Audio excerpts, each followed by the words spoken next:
Vamos a comenzar la sesión. Contamos nuevamente con la presencia de la doctora María José Rival, lo cual es un honor para este congreso. La doctora, como ustedes escucharon en la mañana, es doctora en Medicina y Cirugía de la Universidad de Barcelona. Es jefa del Servicio de Oncología, de la Unidad de Oncología del Servicio de Urología del Hospital Clínic de Barcelona. Es profesora asociada, es investigadora.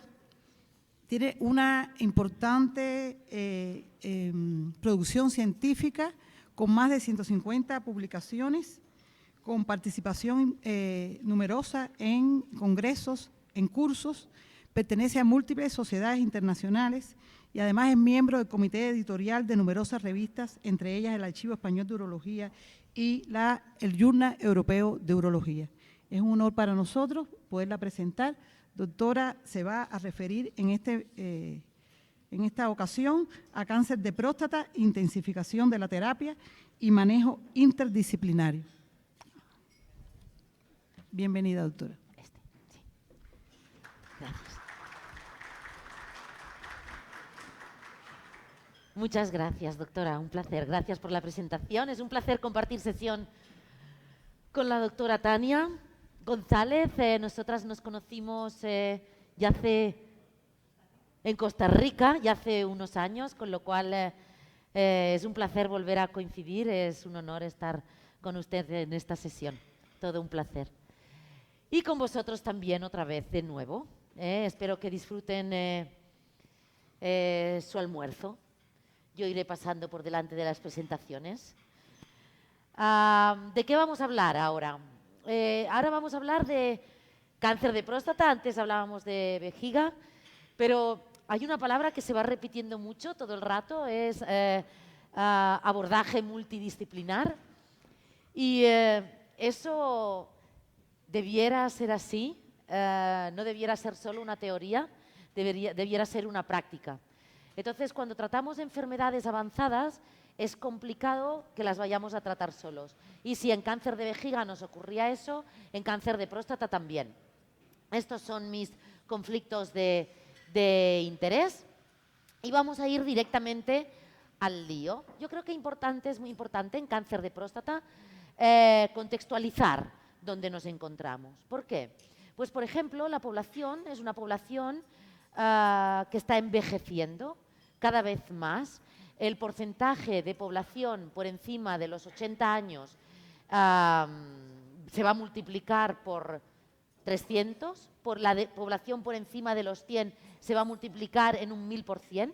Es decir, vamos a enfrentarnos a una población cada vez más envejecida. Por ejemplo, España, creo que fue el año pasado o hace 2 años, superó a Japón en longevidad. Hoy somos el segundo país, este año, el segundo país después de Japón en longevidad. Pero eso lo que significa es que nos enfrentamos a una población que envejece y eso va directamente relacionado con la incidencia de cáncer de próstata. Porque cáncer de próstata se relaciona fundamentalmente con 2 cosas. Una, la presencia de testosterona y 2, la edad. No tenemos cáncer de próstata a los 8 años o a los 10 o a los 12. Va directamente ligado con la edad. Con lo cual, el cáncer de próstata es un problema de salud importante. Es el primer tumor en el hombre, es el primer cáncer en el hombre, en todas partes. Su incidencia, además, parece que va en aumento, probablemente ligado a este envejecimiento de la población.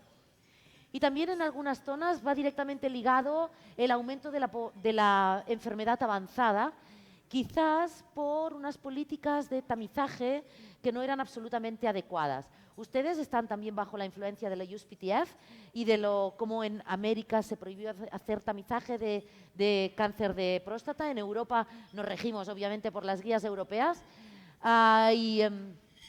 Bueno, más o menos pudimos capear y en las guías europeas se recomienda el screening consensuando con el paciente, teniendo en cuenta factores de riesgo, etcétera, etcétera.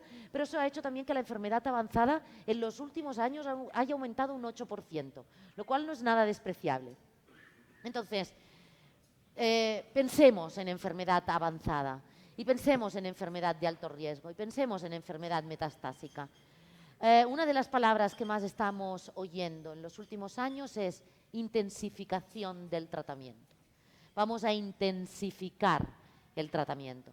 ¿Y qué significa intensificar? Intensificar significa muchas cosas. No significa ir añadiendo tratamientos sencillamente uno sobre otro. Significa tomar decisiones adecuadas en el momento adecuado, para el paciente adecuado y de forma consensuada, con tal de mejorar el control del tumor, retrasar la progresión, alargar la vida y mantener la calidad de vida. Hay distintos momentos en los que podemos intensificar. Por ejemplo, imaginemos un cáncer de próstata, como hemos oído ahora, localizado, de alto riesgo. Hace tiempo, por ejemplo, cuando teníamos una enfermedad, T3A por resonancia, Gleason 9, incluso N1, a ese paciente no se le daba la opción de cirugía. Hoy en día hacemos tratamientos multimodales, cirugía, más radioterapia, incluso más hormonas. Es decir, intensificar se atribuye a distintos momentos en el estadio de la evolución de la enfermedad. No es solo intensificar cuando tenemos la enfermedad metastásica, es en distintos momentos. Pero también es importante entender cuándo no tratar. La enfermedad de bajo riesgo no necesita tratamiento, con lo cual hemos de poner en balance todas las cosas. Y hoy hablaremos de realmente intensificar, lo cual no paro de moverme, ¿verdad? Es complicado esto, ¿no? De la fotógrafa, que no paro de moverme, es difícil, pero da igual, ¿no? Casi mejor vídeo que más sencillo.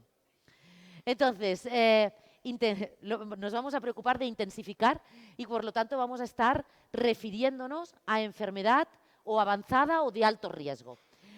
Vamos a ver, lo primero, novedades en recidiva bioquímica. Acabamos de oír cómo tratar una posible recidiva bioquímica después de radioterapia. Y nos han dicho, hemos de consensuar muy bien y estar muy seguros de a qué paciente sometemos a ese tratamiento, y nos han hablado de riesgos de recidiva bioquímica. La recidiva bioquímica, la verdad es que es la recurrencia después de un tratamiento primario, y definiciones en la literatura tenemos todas las que quieran, todas. Pueden haber más de 100 definiciones de recidiva bioquímica. ¿Qué es lo que se ha consensuado? Se ha consensuado que es un PSA por encima de 0,4 después de prostatectomía radical, o un NADIR más 2 después de radioterapia. Entonces, es un concepto que per se pudiera parecer que es abstracto. Y lo primero que hemos de pensar es esa recidiva bioquímica, que viene definida sencillamente por un PSA, ¿qué impacto tiene en la vida del paciente? ¿Qué impacto tendrá en su mortalidad, en su supervivencia? ¿Todas las recidivas bioquímicas son lo mismo? ¿Cómo la vamos a diagnosticar? Y definitivamente, ¿cómo la vamos a tratar? Porque ya hemos oído que tenemos distintas opciones. En la IAU, en el panel de cáncer de próstata, llevaron a cabo una revisión sistemática que ha sido la base para la definición de los patrones de riesgo de la recidiva bioquímica. Esta revisión sistemática tenía dos partes. Una primera parte en la que se intentaba establecer cuáles eran los criterios por los cuales la recidiva bioquímica pudiera o no estar ligada a factores pronósticos como mortalidad o supervivencia global. Y la otra era qué factores anatomopatológicos o clínicos podían ayudarnos a discernir qué recidiva bioquímica estaba ligada con esos resultados oncológicos. Lo primero que hemos de entender es, si tenemos una recidiva bioquímica, si eso realmente implica riesgo de mortalidad, porque si no, no tendría sentido intentar tratarla. Entonces, es por esto que después de esta recidiva bioquímica se fueron capaces de establecer cuáles eran los criterios por los cuales una recidiva bioquímica estaba ligada a mortalidad. Y de ahí surge la clasificación de la IAU en alto riesgo y bajo riesgo. Una recidiva bioquímica de bajo riesgo es un PSA doubling time largo, con una anatomía patológica al inicio relativamente favorable, y después de radioterapia igualmente es un intervalo mayor a 18 meses y también con una anatomía patológica relativamente favorable al inicio. Después de prostatectomía radical o de radioterapia, queda muy claramente definido que un alto riesgo, una recidiva bioquímica de alto riesgo, es un doubling time por debajo de un año, un NISUB 4 o 5 en la anatomía patológica, y lo mismo para radioterapia. ¿Y por qué es importante discernir si es de alto riesgo o es de bajo riesgo? Para intentar saber cómo la vamos a tratar. Esta clasificación de la IAU se validó de manera externa. La validaron el equipo con Dirya Tilki. Dirya Tilki ahora es la vicepresidenta del panel de guías del prostate cancer. Dirya Tilki trabaja en Martini Clinic. Hemos oído hoy también, ¿no? Martini Clinic, creo que era el doctor Sánchez Salas nos decía, Martini Clinic hacen más de 2.500 prostatectomías al año, con lo cual acumulan una serie muy importante. Y ellos validaron los resultados de la clasificación de la recidiva bioquímica y pudieron comprobar que realmente esa clasificación era una clasificación válida y que nos permitía identificar a aquellos pacientes que tenían peor pronóstico. Dicho esto, se estableció que aquellos pacientes con un bajo riesgo, con una recidiva bioquímica de bajo riesgo, probablemente podríamos permitirnos el esperar, un wait and see, y no ir a un tratamiento inmediato, o en aquellos de alto riesgo, decidir un tratamiento. Es probable, por ejemplo, que en un bajo riesgo podamos plantearnos alternativas curativas como la que hemos estado viendo hoy, ¿no? Como la cirugía o el rescate local. ¿Qué hacemos ante un alto riesgo? Ante un alto riesgo ¿de qué? Es alto riesgo de metástasis, es alto riesgo de progresión. Con lo cual se estableció que el tratamiento estándar en una recidiva bioquímica de alto riesgo fundamentalmente era la hormonoterapia por el riesgo de enfermedad micrometastásica. Con lo cual, en esta otra revisión sistemática de la IAU, se estableció que el tratamiento de estos pacientes debería ser con hormonoterapia. La verdad es que el no clasificar bien a nuestros pacientes y el uso indiscriminado de la hormonoterapia, por ejemplo, en la recidiva bioquímica, sin pensar bien qué recidiva bioquímica teníamos, nos ha conducido a la creación de un estadio de la enfermedad que es el cáncer de próstata resistente a la castración M0. Hoy no nos ocupa esto, pero nos hago pensar. El hecho de utilizar indiscriminadamente tratamientos a veces conlleva más problemas que beneficios. Hoy no nos vamos a ocupar de esto porque estamos hablando de recidiva bioquímica de alto riesgo.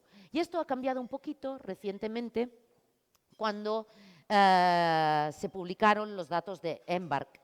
Que EMBARC lo que venía a cambiar era un poco el paradigma de tratamiento ante la recidiva bioquímica. ¿Cómo se randomizaban los pacientes en EMBARC? Se randomizaban al tratamiento estándar, que es la hormonoterapia convencional, o la hormonoterapia convencional con enzalutamida. Es decir, una intensificación del tratamiento porque creemos que estamos tratando pacientes de alto riesgo. Con lo cual, como es una enfermedad de alto riesgo, creemos que deberíamos intensificar para poder mejorar nuestros resultados oncológicos. Es verdad que los criterios de EMBARC no son los criterios de la IAU. EMBARC utilizó sus criterios, los criterios EMBARC, que son mucho más restrictivos que los de la IAU, porque el doubling time es menos de 9 meses, porque exigía un PSA por encima de 1. Son criterios mucho más restrictivos de lo que considera la IAU como una recidiva de alto riesgo. Con lo cual, probablemente esos pacientes son aún más proclives al desarrollo de la enfermedad metastásica que los pacientes considerados de alto riesgo por la clasificación de la IAU. ¿Cómo se daba el tratamiento? Pues un brazo se combinaba tratamiento hormonal más ENZA, otro daba ENZA en monoterapia, otro daba la hormonoterapia, el análogo, en monoterapia. Cuidado que lo que se hace en EMBARC es comparar la combinación con el standard of care, que es el análogo, o la monoterapia con el standard of care, que es el análogo. No sirve para comparar, aunque parezca un poco liado porque no se diseñó para eso, la combinación de análogo ENZA versus ENZA solo. Siempre vamos a ver todo comparado con el standard of care, que es el análogo. Entonces se permitía el tratamiento y se suspendía a la semana 37 si se conseguía un PSA de 0,2. ¿Por qué? Porque sabemos que ese es un nadir que va linkado a buen pronóstico y por lo tanto se establecía como criterio para establecer la intermitencia. ¿Y qué es lo que nos dice EMBARC? Pues EMBARC lo que nos dice es que la supervivencia libre de metástasis a 5 años fue del 87% en el grupo tratado respecto a un 70% en el grupo control. Con lo cual, el hecho de intensificar en estos pacientes nos llevaba a unos mejores resultados oncológicos. Y todo ello no solo en el endpoint de overall survival, sino progression-free survival, con lo cual se reducía el riesgo de muerte y metástasis en un 37%, lo cual es un número bastante contundente. Y todo eso también no solo en los endpoints primarios, sino en los endpoints secundarios. Y con un perfil de toxicidad muy similar al que conocemos, porque no es una droga nueva, es una droga que estamos acostumbrados a utilizar en la enfermedad metastásica y sabemos que es una droga que se tolera de una forma relativamente fácil, con lo cual no es que añadiera una toxicidad exagerada. Esto ha llevado a que el esquema EMBARC de tratamiento intensificado en la recidiva bioquímica de alto riesgo haya sido aceptado por la FDA y por la EMA. Con lo cual, ambas han aceptado la utilización de enzalutamida en este escenario. ¿Podemos criticarlo o podemos discutir? Pues obvio, sí que podemos discutir. Por ejemplo, ¿cómo vamos a seleccionar a los pacientes? Porque EMBARC tiene sus propios criterios y en cambio nosotros quizás utilizamos las clasificaciones de la EAU. ¿Cómo vamos a decidir a qué paciente vamos a tratar? ¿Podemos ahora aún poder decir si queremos tratar con ENZA solo o con ENZA en combinación? Bueno, tenemos que mirar ciertas cosas. Esos pacientes de tan alto riesgo de EMBARC y que se estadiaban en el estudio mediante técnicas de imagen convencional, ¿eran realmente pacientes M0, N0? ¿Qué pasaría si utilizáramos técnicas moleculares? Pues, por ejemplo, podemos resolver algunas, obviamente no todas. Esto es una validación, un substudy después de EMBARC, siguiendo los criterios de definición de recidiva bioquímica de la IAU. Es decir, ¿qué pasa con los pacientes de alto riesgo según la IAU? Que es un criterio un poco más amplio que el de EMBARC. Pues vemos que, de nuevo, la combinación y la intensificación funciona y tiene impacto en supervivencia y en supervivencia libre de enfermedad metastásica. Con lo cual eso ya nos alivia un poco porque no hemos de aprender una clasificación nueva, sino que la podemos aplicar a la clasificación que tenemos. En cuanto a si esos pacientes de tan alto riesgo, criterio EMBARC, van a ser todos M0, N0, aquí ya empezamos a encontrar dudas. Depende de cómo los queramos clasificar. Por técnicas convencionales, todos sí. Por PSMA, un 50% de esos pacientes que pensábamos que serían considerados M0, N0 por técnicas de imagen convencional, cuando utilizamos imagen molecular, son pacientes que tienen enfermedad micrometastásica. Entonces, estos pacientes que obviamente no sabemos en el ensayo EMBARC cuáles son porque no se utilizó PET-PSMA, se han tratado igualmente en combinación y han tenido buenos resultados oncológicos. Lo que pasa es que no sabemos muy bien discernir si hay algunos que puedan funcionar mejor que otros. Entonces, ¿qué pudiéramos pensar? Si nosotros hacemos, porque hoy en día PET-PSMA está absolutamente establecido y en la recidiva bioquímica aún más, si un paciente es PSMA negativo, obviamente que cumple absolutamente todos los criterios de EMBARC para ser tratado de forma intensiva. Si tiene uno o dos spots, aquí empezaríamos a lo mejor a dudar, porque es posible que si hiciéramos una terapia target a la metástasis, ¿pudiera ahorrarme un tratamiento sistémico? No lo sabemos. Hay estudios que nos van a decir cómo podremos evolucionar. Si el paciente tiene más de 2 spots, no es oligometastásico por técnica molecular, obviamente EMBARC nos ha dado la opción de cómo tratarlos. Tratarlos en intermitencia, darles un tratamiento durante 36 semanas. Si conseguimos un buen nadir, pues entonces paremos el tratamiento, ¿no? Es una buena manera de intensificar. En cuanto a calidad de vida, es verdad que parece que el tratamiento de ENZA en monoterapia nos permite una mejor calidad de vida porque preserva la función sexual y hemos de tener en cuenta que algunos de estos pacientes para ellos será importante. Es verdad que cuidado que la monoterapia con ENZA a veces se asocia a ginecomastia y que puede ser dolorosa, con lo cual hay algunos grupos, como que es de un 15%, que empiezan a decir que quizás si quisiéramos tratar a nuestro paciente en monoterapia, debiéramos hacer una radioterapia profiláctica para la ginecomastia. ¿Es coste efectivo? ¿Cuándo hablábamos hoy? Era en la mesa, ¿no? En mi mesa, que alguien, Rafael Sánchez Salas, de nuevo, ha preguntado, todo esto, ¿cómo los sistemas de salud lo van a financiar, etcétera, etcétera? Los sistemas de salud pues están tensionados por los tratamientos oncológicos. ¿Es costo efectivo utilizar una intensificación en la recidiva bioquímica? Este es un estudio en Canadá que nos dice que sí, que el tratamiento intensificado en la recidiva bioquímica resultó coste efectivo. Con lo cual, un poquito ya hemos resuelto parte de las dudas que teníamos. En nuestras guías, y digo nuestras porque yo creo que vosotros también las seguís, ¿o no? ¿Quién sigue la EAU Guidelines? Ay, qué poquitos. Vamos a volverlo a probar. ¿Quién sigue la EAU Guideline? Aunque sea mentira. Venga, da igual. Bueno, la cuestión es que en nuestras guías se recomienda el tratamiento de la recidiva bioquímica de alto riesgo con intensificación. ¿Dónde más podemos intensificar? Pues en la enfermedad metastásica, ¿vale? La enfermedad metastásica en cáncer de próstata ha cambiado mucho. Llevamos 25 años de evolución de la enfermedad metastásica, cuando por primera vez se demostró en el 2004 que el cáncer de próstata era quimiosensible al docetaxel, que parecía un dogma, el cáncer de próstata no es quimiosensible. Eso cambió mucho. En el 2004 se vio que era quimiosensible y cambió el paradigma de tratamiento de la enfermedad castración resistente. La enfermedad castración resistente era una enfermedad que no nos gustaba porque no sabíamos qué hacer. Que levante la mano quien aún recuerde el ketoconazol. Hay gente aquí muy joven, hay gente que no somos súper jóvenes, somos jóvenes pero no súper jóvenes y nos acordamos de eso. Entonces, ha cambiado mucho.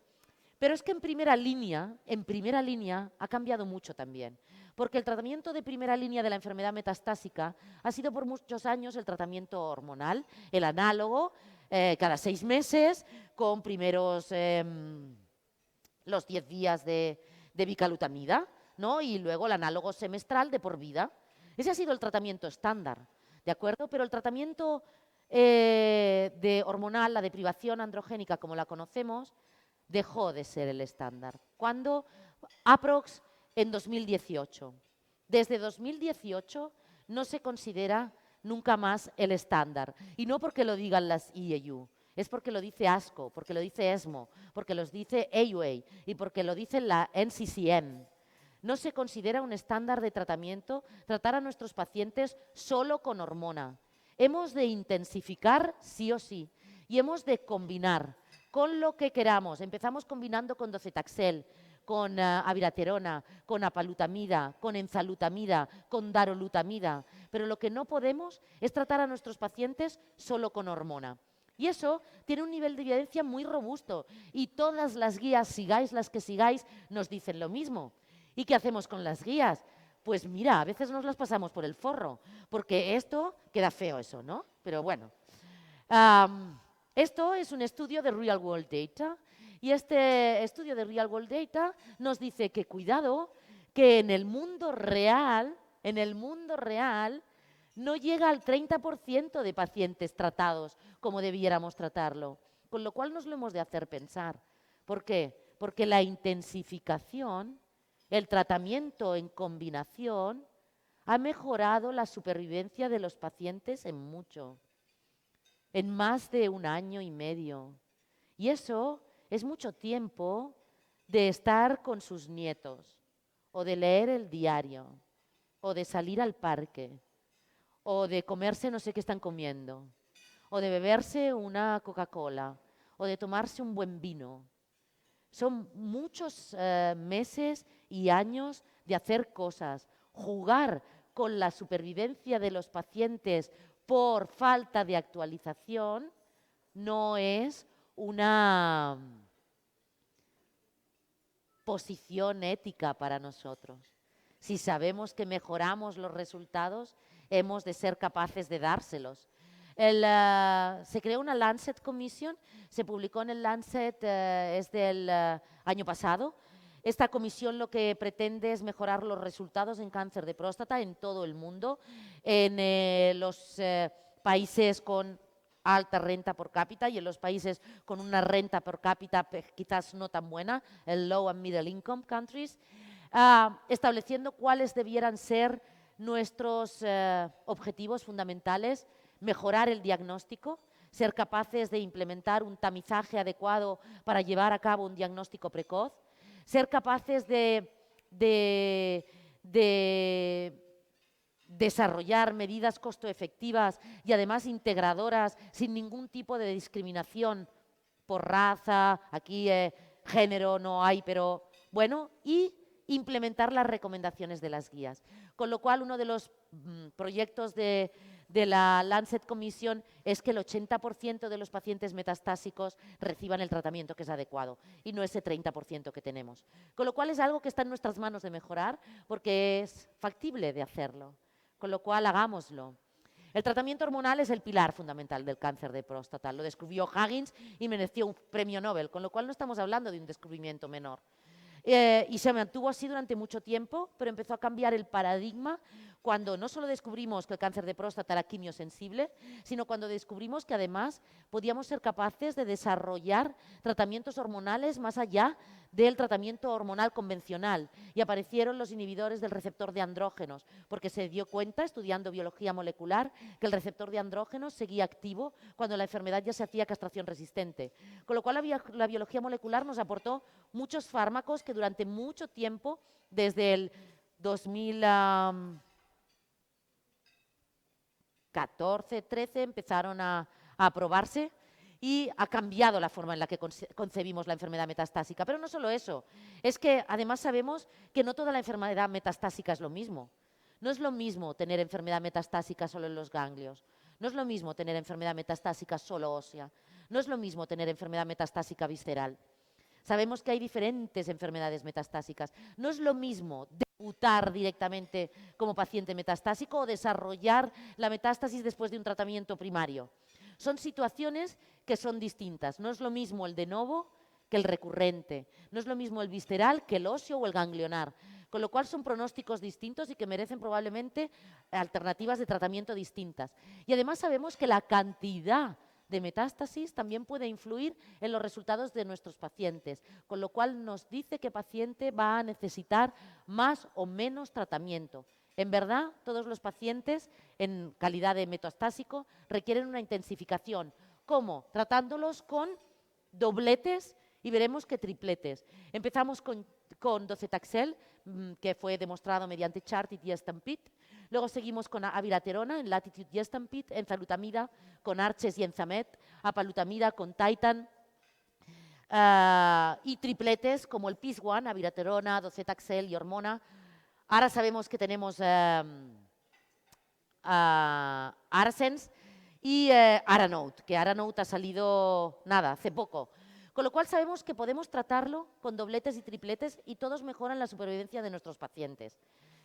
¿Qué tratamiento es mejor? ¿Es mejor hormona Yenza, hormona Yavi, hormona Yapa, hormona Idaro? Dependerá un poquito de la carga tumoral y dependerá del perfil de toxicidad de nuestros pacientes. Hay pacientes que tienen enfermedad cardiovascular muy evidente, con lo cual no son tributarios en tratamiento, por ejemplo, con AVI. Hay pacientes que tienen historias de AVC, no serán tributarios en tratamiento con ENZA-UAPA. O sea, hemos de vigilar distintas cosas, la carga de enfermedad que tenemos y qué paciente tenemos delante, con lo cual con eso podremos decidir. En este metaanálisis se compararon las opciones que había hasta el momento, darolutamida aún no se había publicado, y se miró AVI, APA, 12 y ENZA. Y lo que sí que se vio es que el doblete de hormona más 12 en la enfermedad de bajo riesgo no nos aportaba nada, con lo cual, o de bajo volumen, perdón. Con lo cual, ya empezamos a definir un poco que aquellos pacientes con enfermedad de alto volumen podían tratarse con cualquier doblete, los de bajo volumen, mejor no tratarlos con docetaxel, ¿vale? Esa es una primera ayuda. Si los comparamos, en la mayoría de los estudios, la enfermedad es una enfermedad de alto volumen y es una enfermedad de novo. Recurrentes hay poquitos, en Titan hay un poco más, pero recurrentes hay poquitos, pero la mayoría son de alto volumen. A todo esto también aprendimos que podemos aún intensificar más y que en la enfermedad de bajo volumen, hemos de dar un tratamiento en combinación con hormona más ABI, ENZA, APA, ahora sabemos que Daro, no con docetaxel, pero que además si añadimos radioterapia en el tumor primario, eso mejora los resultados. Con lo cual no solo estamos tratando el componente sistémico de la enfermedad metastásica, sino también el tumor primario, porque se ha demostrado que en este estadio tan específico de la enfermedad, como es el estadio oligometastásico, que se cree que tiene una biología molecular propia distinta a la enfermedad metastásica de alto volumen, el hecho de tratar el tumor primario con radioterapia nos mejora los resultados. Con lo cual estamos aún intensificando más, porque tratamos el primario en un supósito que nosotros antes no lo tratábamos y encima damos una combinación. Ese es el tratamiento más o menos estándar que se dicen las guías. ¿A quién le vamos a dar un triplete? Bueno, eso es difícil de saber. Sabemos que hay pacientes que tienen mucha carga tumoral y que requieren de una máxima intensificación, que sería el tratamiento con análogo, ARPI y docetaxel. ¿Qué estudios nos los dicen? Nos los dicen PIS1, ARASENS y ENZAMED, que nos dicen que tratar a los pacientes en triplete nos pueden mejorar los resultados. Un concepto que es básico es que lo que sí que hemos aprendido con los tripletes es que hay un doblete que ya no tiene sentido. Si nos hemos de plantear que un paciente queríamos tratarlo con el doblete inicial, aquel de hormona más 12, que habíamos dicho que era un doblete para enfermedad de alto volumen, si queremos hacerlo ya no tiene sentido, sino es que le añadimos el ARPI. Eso es lo que hemos aprendido, que ya no tiene sentido en la enfermedad de alto volumen dar un doblete que sea hormona y docetaxel. Si queremos dar docetaxel, hemos de dar sí o sí hormona, docetaxel y ARPI. Eso es lo que hemos aprendido con estos estudios. Entonces, es cierto que hay un porcentaje de pacientes en la que eso nos lo planteamos. En nuestro centro, por ejemplo, son pacientes con una alta carga local, enfermedad visceral y pacientes jóvenes. Estos van directos a triplete. Y eso es un poquito lo que aplicamos. También hemos de tener en cuenta la toxicidad directamente derivada de los tratamientos que vayamos a utilizar, ¿no? Porque cada uno tendrá una toxicidad diferente y es lo que mencionaba anteriormente de que hemos de tener en cuenta los riesgos cardiovasculares, etcétera, etcétera. ¿Vamos a saber alguna vez diferencias entre doblete y triplete? Lo veo complicado, lo veo complicado que se acabe diseñando ese estudio, que esto es una propuesta de cómo debiera ser ese estudio. Yo lo veo complejo que se acabe diseñando. Probablemente, si tiramos de Real World Data, seamos capaces de establecer cuáles van a ser las diferencias entre ambas alternativas. Por ejemplo, nosotros en la IAU, en las Guidelines, nos dieron una beca en el año 2018, que era Pioneer, que era una beca de la Unión Europea. Estaba dotada con Pioneer con 12 millones de euros para el estudio de cómo aplicar Big Data en cáncer de próstata. Entonces creamos un consorcio muy grande a nivel europeo, con alguna base de datos también americana, y recogimos datos de 3,5 millones de pacientes con cáncer de próstata. Actualmente la Asociación Europea está constituyendo el Euroevidence Hub. El Euroevidence Hub es la plataforma, como ya hemos aprendido con Pioneer, cómo tratar todas estas datas. Euroevidence Hub lo que hace es crear la plataforma para reclutar datos masivos de pacientes con cáncer de próstata. Y con esto lo que creemos es que nos va a ayudar a contestar preguntas que no podemos contestar de otra manera porque no hay un ensayo randomizado diseñado, con lo cual probablemente lo podremos contestar de esta forma. Entonces, fundamentalmente, hemos de aprender que hemos de intensificar. Yo creo que es bueno saber dónde. Y ahora que aprendemos que debemos intensificar, resulta que ahora también debemos de aprender cuándo parar. Esto es a veces difícil. ¿Existe algunos pacientes en los que después de una estrategia de intensificación máxima, cumpla criterios que nos permitan decir vamos a desintensificar. ¿Y por qué querríamos desintensificar? Por la toxicidad asociada a un tratamiento de por vida. Si nosotros vamos a mejorar la supervivencia de estos pacientes, la toxicidad económica y de salud que se va asociada a ese tratamiento de por vida no es despreciable, con lo cual a lo mejor somos capaces de identificar pacientes en los que pudiéramos desintensificar. Si os acordáis, tenemos un estudio que estudia la intermitencia de Hussain, la intermitencia en cáncer de próstata, y se vio que en la fase metastásica el tratamiento intermitente no tenía los mismos resultados que el tratamiento continuo. Por eso nunca se ha aplicado. Pero quizás en la era de la intensificación sí que seamos capaces de decidir qué pacientes podemos pararle el tratamiento. Y, por ejemplo, ahora está en marcha el estudio de Escalate, que yo creo que viene promovido fundamentalmente por la EORTC, Bertrand Tombal. Ahora no me hagáis mucho caso, Tombal está seguro. No sé si depende de la EORTC o no, pero es The Escalate. Y lo que van a mirar en The Escalate es precisamente esto. Si después de conseguir un determinado nadir, después de intensificar en pacientes con enfermedad metastásica agresiva, si podemos parar, ver y entonces retomar el tratamiento con unos determinados criterios, para ver si así este periodo de intermitencia nos permite mejorar la calidad de vida de nuestros pacientes manteniendo los resultados oncológicos. Obviamente que hay aún muchas situaciones que hemos de resolver. La primera es cómo evaluar el volumen de enfermedad. Todos los estudios, todos, no hay ni uno de los que he mencionado que no esté basado solo en técnicas convencionales y definen alto volumen y bajo volumen en función de un TAC y una gamma. ¿Y ahora quién utiliza TAC y gamma en estos estados? Ninguno, utilizamos PSMA. Y entonces yo les pregunto, un TAC y una gamma negativos y en el PSMA 6 spots, 3 en las costillas, 1 en el fémur y 1, no sé, ahora me he despistado ya, en la pelvis, ¿eso es alto volumen si en el TAC y en la gamma no se ven? Y en cambio son más de 5 spots, que es la definición de alto volumen. Con lo cual vamos a tener que aprender cómo definir alto volumen en función de las técnicas moleculares. Hoy en día seguro que estamos oyendo que se empieza a evaluar la captación, el SUP, ¿no? Qué porcentaje y qué intensidad hay de captación, etcétera, etcétera. Con lo cual hemos de volver a definir qué es alto volumen y bajo volumen, porque esa será la base para considerar a un paciente oligometastásico o polimetastásico y decidir qué alternativa de tratamiento queremos dar.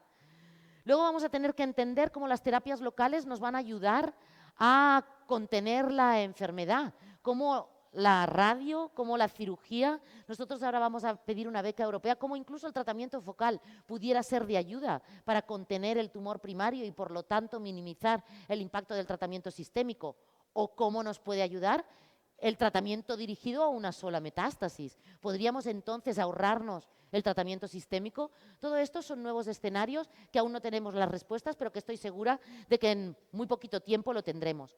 ¿Cómo vamos a lidiar con los efectos secundarios de todo?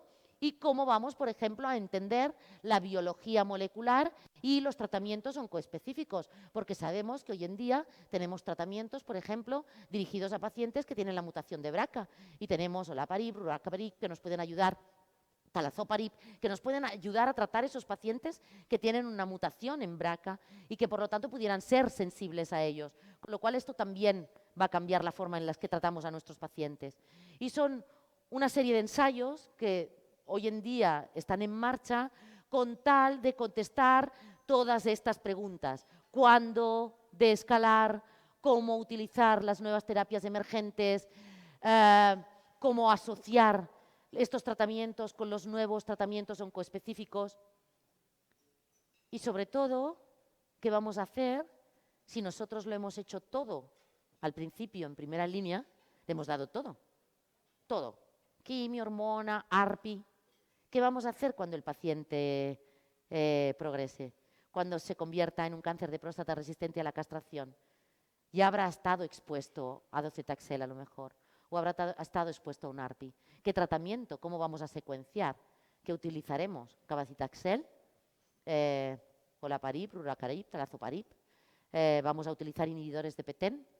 Entonces, se abren muchos escenarios, pero yo también recuerdo que en el año 2004 la supervivencia media de un paciente castración resistente era 16 meses, y hoy es mucho más. Hoy un paciente metastásico hormonosensible diagnosticado hoy vive 8 años. Y esto en mama a veces viven 15. O sea que vamos a lidiar con una enfermedad metastásica en la que secuenciaremos tratamientos y hemos de ver cómo los manejamos, con lo cual hemos también de utilizar el sentido común y entre todos buscar un equilibrio entre eficacia y toxicidad en cómo seguir a nuestros pacientes y sobre todo comprometernos con mantener su calidad de vida.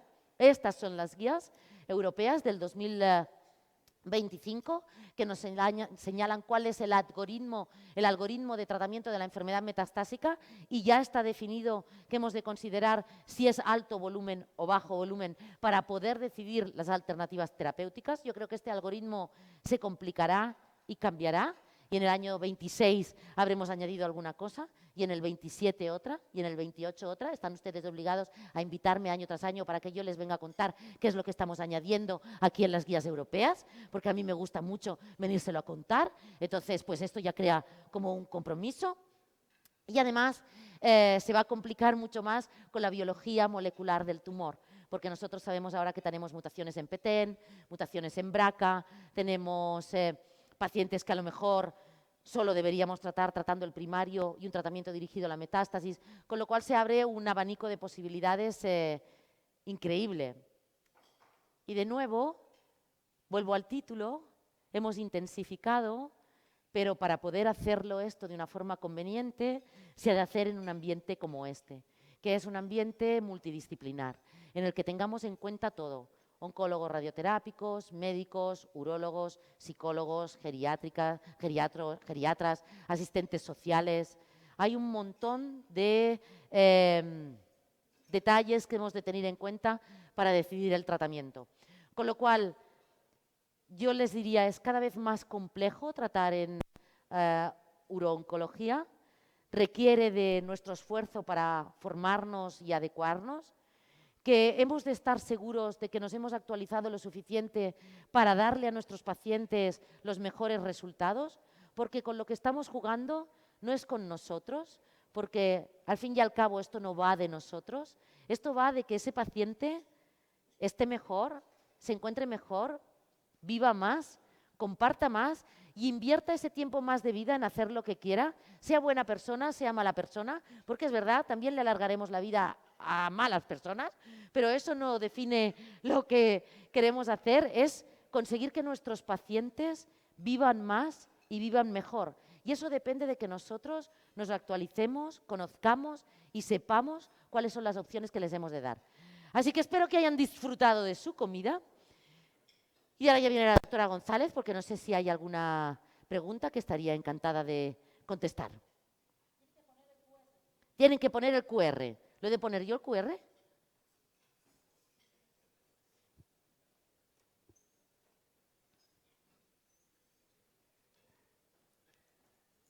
¿Estaba buena la comida? Súper.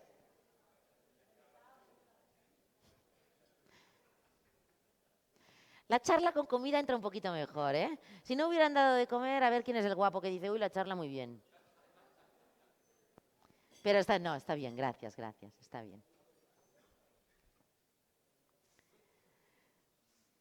¿Tenéis alguna pregunta? Ustedes escanean y me lanzan la pregunta y aquí yo la recibo. Porque no podemos hacerlas directas. No, bueno, no. Uy, no. Podemos hacerlo a su manera. No, escaneemos a ver si es que esto va a estar registrado o algo.